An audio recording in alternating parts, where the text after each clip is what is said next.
Y vamos a empezar a utilizar otros términos o abordar otros términos que los médicos normalmente utilizamos en nuestra comunicación como profesionales de la salud. Entonces, tenemos términos de relación y comparación y luego vamos a ver algunos términos de movimiento. O sea, básicamente, cómo le denominamos a alguna parte, alguna región, a una comparación entre una parte del cuerpo y otra. Y luego vamos a ver cómo se denomina un determinado movimiento. Estos términos los van a aprender en pares. Entonces, vamos a empezar con lo que sería el término de superior o craneal, que se aprende con este de aquí, que es inferior o caudal.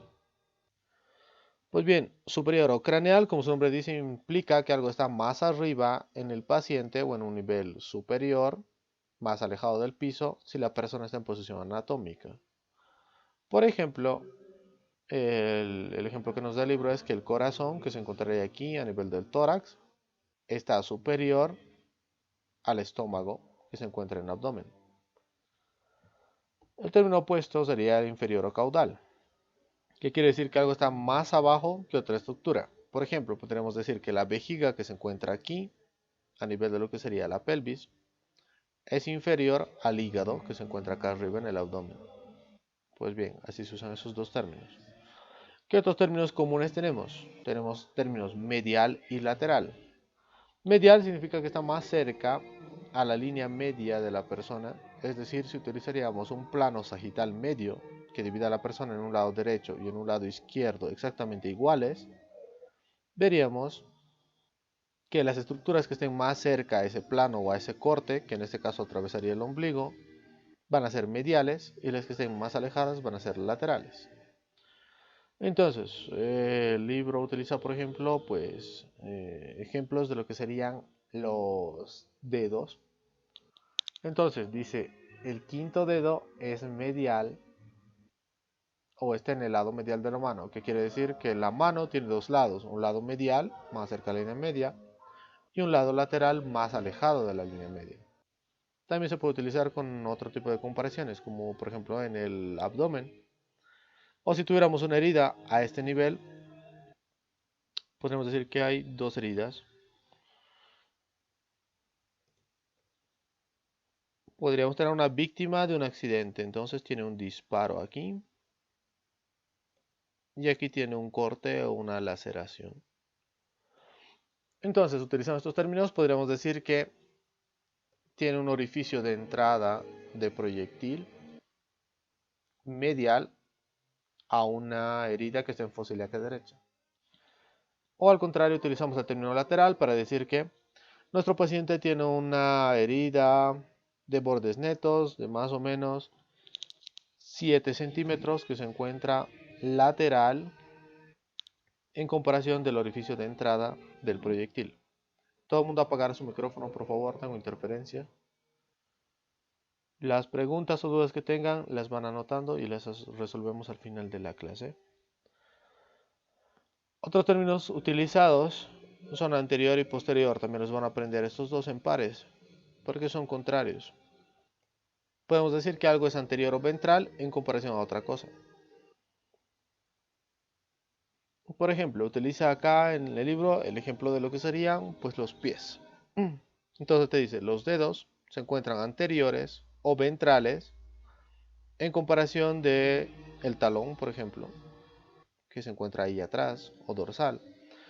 El término contrario es posterior o dorsal, entonces podríamos decir que al revés, el talón es posterior o dorsal a lo que serían los dedos, o el talón está dorsal en comparación de los huesos del tarso, que son los que se encuentran ahí, en la articulación del tobillo. Términos utilizados solamente, bueno, de manera casi exclusiva para denominar cosas dentro de extremidades. Las otras se pueden utilizar prácticamente en cualquier parte del cuerpo. Estos dos de aquí se utilizan casi solo para referirnos a partes de las extremidades. Entonces vamos a decir que algo es proximal si está más próximo al punto en el cual se une la extremidad con el tronco, por ejemplo aquí, o en el caso de la extremidad superior, pues aquí. Lo que esté más cerca de este punto en el cual la extremidad superior se une al resto del tronco será proximal. Ejemplo, podemos decir que el hombro es proximal al codo. Quiere decir que el hombro está más próximo a este punto que el codo. Su término contrario es distal. Podemos decir que, por ejemplo, los dedos de la mano son distales al antebrazo. ¿Por qué? Porque los dedos están más alejados de ese punto de unión. Extremidad inferior lo mismo. Podemos decir que la pierna está distal a la rodilla, porque la rodilla está más cerca, la pierna más lejos. Básicamente eso. Otros términos utilizados que se utilizan principalmente para esto de aquí, que son cortes, en este caso un corte transverso, van a ser estos tres. Fíjense que los demás eran siempre dos contrarios, en este caso hay tres. Tenemos superficial, intermedio y profundo. Superficial significa que está más cerca a la superficie. Por ejemplo, en el corte, lo más superficial que tenemos es la piel. Está en los márgenes o en los bordes del corte, más cerca a la superficie. Tendríamos luego otro término que es intermedio. Intermedio será todo lo que esté por debajo de lo superficial, pero que no esté tan al centro en el corte como para considerarse profundo. Y algo profundo, pues será lo que esté por debajo de muchas estructuras. Para que lo entiendan mejor, vamos a decir que estos términos se utilizan para ver qué tanto tienes que cortar o qué tan profunda tiene que ser tu incisión. Entonces, si tú tienes que hacer un corte muy pequeño, de muy poco espesor, pues es algo superficial. Si tienes que hacer un corte más profundo, será intermedio. Y si tienes que cortar mucho, será una estructura profunda. Por ejemplo, como utilizaríamos esto, ahí lo tienen en tres colores. Podríamos decir que la piel que está en color rojo es superficial a los músculos. Podemos decir que los músculos son intermedios entre la piel y el hueso. Y podemos decir que la estructura más profunda de este corte a nivel de lo que sería el húmero va a ser precisamente ese hueso, que es el hueso del húmero, en este caso la diáfisis humeral. Esos son los términos, como ven, no está complicado, está bastante fácil de aprender. Seguimos con los términos de movimiento.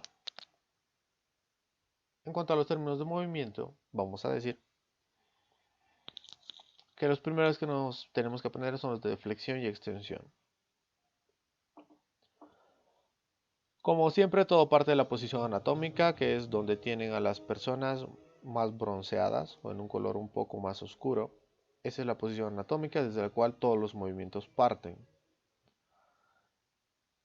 Entonces, por convención, es decir, todos los médicos se han puesto de acuerdo en que cuando desde la posición anatómica llevamos toda la extremidad hacia adelante se denomine flexión y cuando vuelve a su posición anatómica se llama extensión.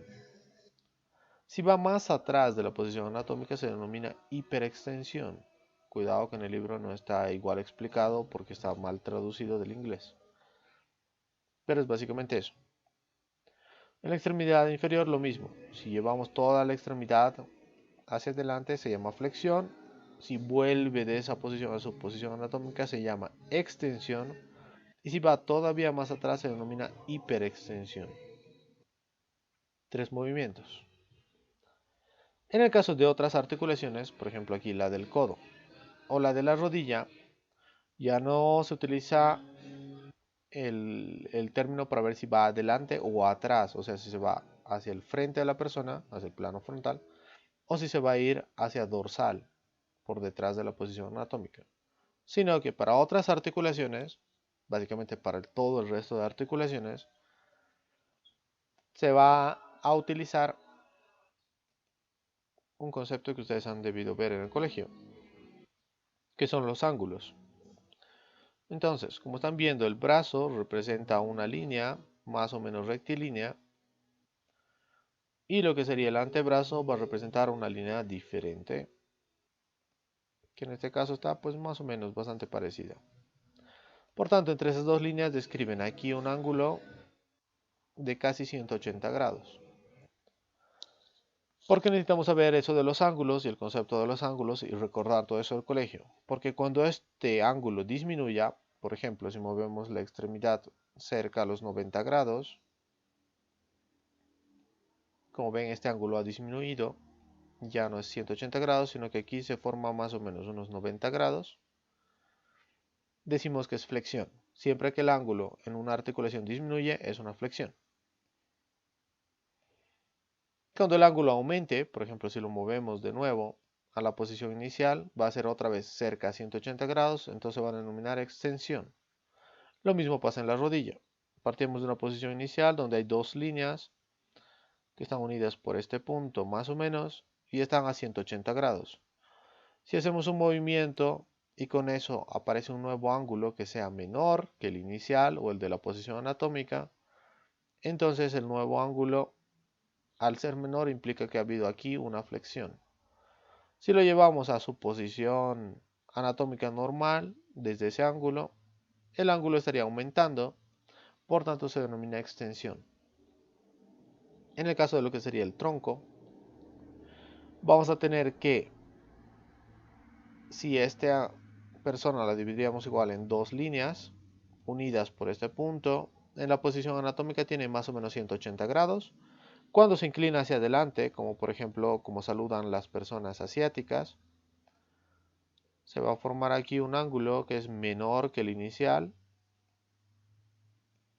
por tanto es una flexión. Si vuelve a su posición anatómica será una extensión, y si se va más atrás de la posición anatómica será una hiperextensión.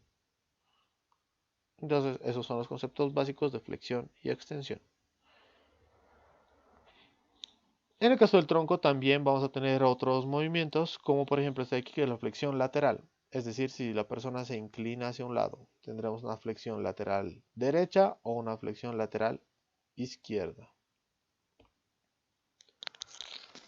¿Qué otros movimientos son importantes? Los que vemos aquí, que son la abducción y la aducción.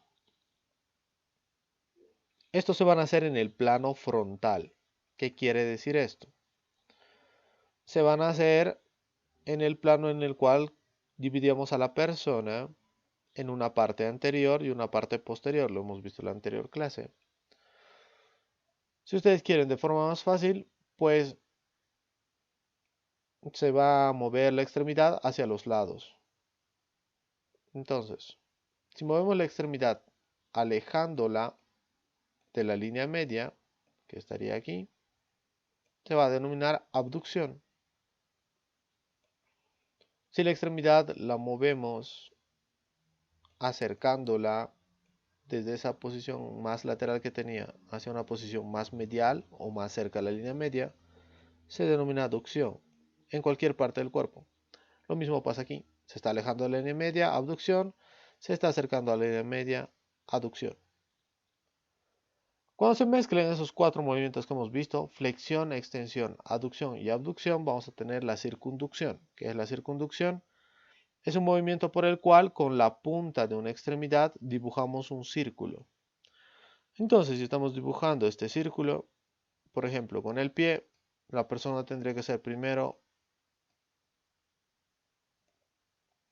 una extensión, una abducción, una flexión y una aducción. Pues bien, esos cuatro movimientos combinados forman la circunducción, que es diferente a las rotaciones. La rotación va a ser un movimiento en el cual el eje es lo único que cambia.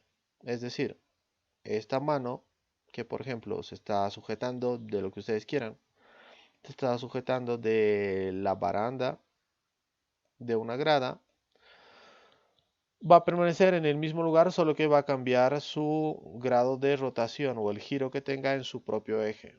A diferencia de la circunducción, que implicaba un cambio en la posición final o en la posición más distal de la extremidad.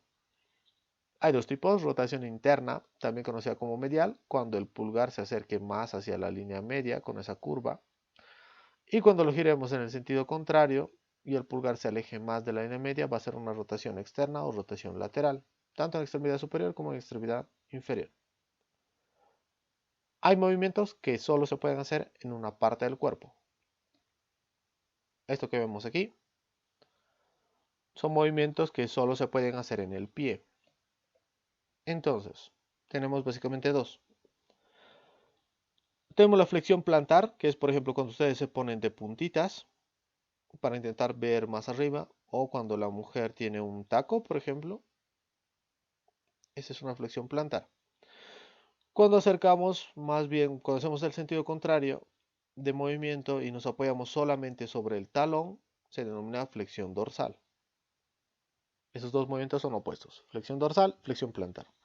Otros movimientos que solo se pueden hacer en la extremidad inferior van a ser la inversión y la inversión. En la inversión van a separar el lado medial del pie del piso. Por tanto, solamente separan el lado del dedo gordo, es decir, van a separar esta parte de aquí. En la inversión se hace el movimiento contrario, se separa solamente la parte lateral. Como se ve aquí, pues este era el piso. Y lo que están haciendo es levantar o separar del piso solamente la parte lateral. Pues eso es inversión y eversión. En la inversión intentan ver el lado medial de la planta, en la eversión intentan mostrar a otra persona, por ejemplo, el lado lateral de la planta del pie. Otros movimientos. Pues bien, alrededor de lo que sería la cabeza, el cuello y el tórax, que es todo eso central que se ve ahí, también puede haber una rotación si es que no se mueve la posición final, sino que simplemente gira sobre su propio eje. Tendremos una rotación derecha, si por ejemplo la cabeza mira a la derecha, o una rotación izquierda, que es la que hacemos para mirar hacia el lado izquierdo. Acá vamos a ver movimientos que solo se pueden hacer en algunas partes del cuerpo. Por ejemplo, a nivel de lo que serían los hombros,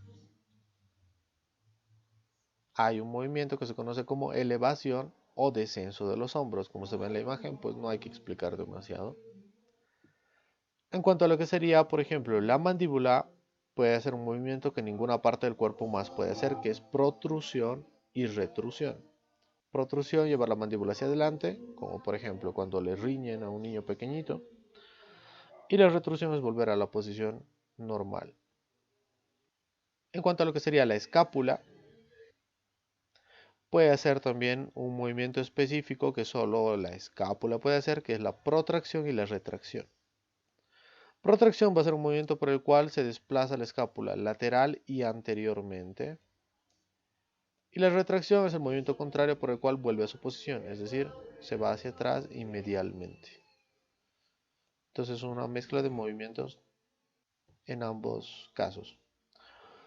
Pues bien, hasta ahí sería lo que tenemos que ver en cuanto a terminología y posiciones.